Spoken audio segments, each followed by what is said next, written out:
Hi, my name is Avanti Shirsat and today I'll be discussing about the Gadani shipbreaking yard in Pakistan and its effects on the environment.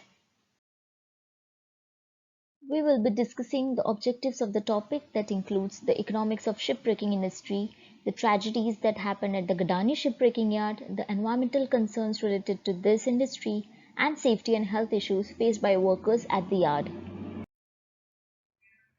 The contents include the number of ships dismantled at Gadani, the economics of shipbreaking industry, risk assessment of metals in marine fish species, and the health and safety concerns of workers.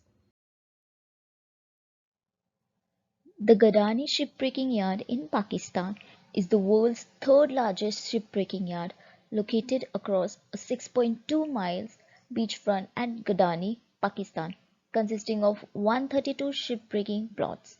More than 1 million tons of steel is recovered per year and much of it is sold domestically. Ships to be broken up are run aground on the beach under their own power, then gradually dismantled.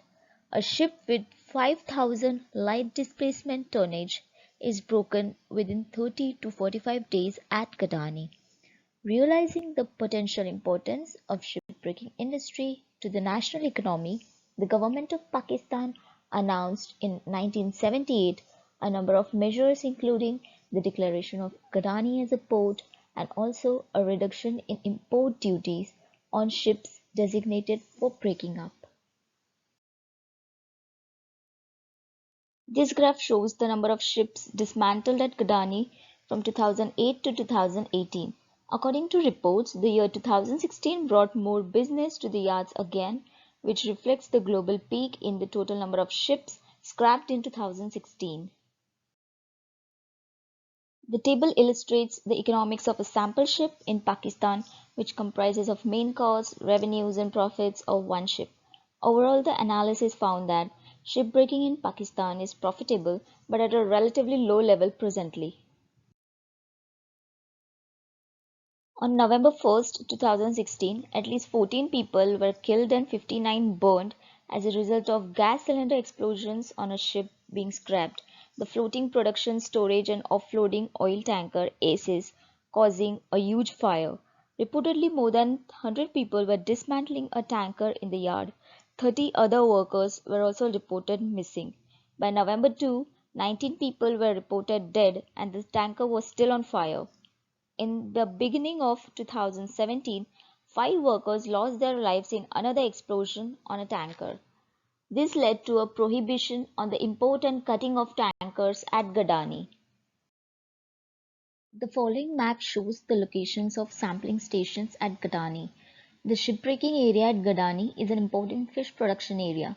Levels of 4 metals which are nickel, lead, cadmium and manganese in 148 muscle and gill samples of 7 fish species were determined. Metal accumulations in fish species ranged from 1.33 to 5.26 microgram per gram. Among trace metals, the levels of lead in all fish species was highest, followed by nickel, manganese and cadmium. However, after comparison with maximum permissible limits, heavy metal concentration in edible muscle tissues of all analyzed fish species were found safe for human consumption. Now we will look into the environmental concerns of shipbreaking industry. During dismantling of ships on beaches, oil spills and release of other pollutants into sea poses a threat to ecosystem. Sewage water was stored in pools on yards and there was no proper treatment facility for contaminated water. The oil spreads in a wider radius that causes allergies and respiratory problems to workers due to widespread oil smell. In addition, large amounts of hazardous materials are also likely to accumulate. Provisions for sound management of hazardous waste such as asbestos, polychlorinated biphenyls or heavy metals are non-existent in Gadani shipbreaking yard. The harsh working conditions at Gadani became widely known after the fire explosion on 1st November 2016. Workers' health and safety are blatantly ignored in Gadani and trade unions have voiced strong concerns related to systemic breaches of labor rights.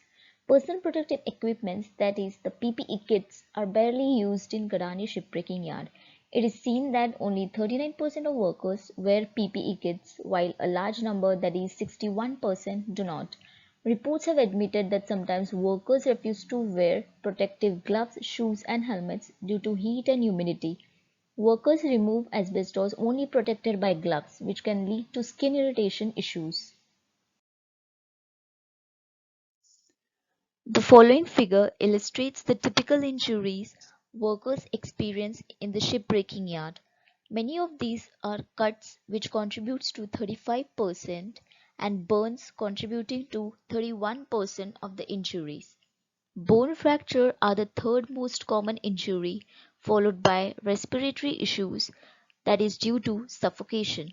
Many of these injuries are preventable and result from a non-compliance with provisions for use of PPEs.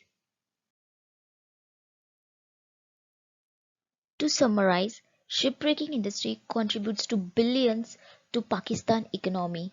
Therefore, government must organize this vital industry on more professional lines by ensuring workers' constitutional rights, by enforcing safety, security, and occupational health laws. Pakistan must implement environmental laws to avoid threats to the environment. The underlying aim of the shipbreaking industry should be to deconstruct ships which does not pose any risks to human health, safety, and to the ecosystem. Thank you for your interest and attention.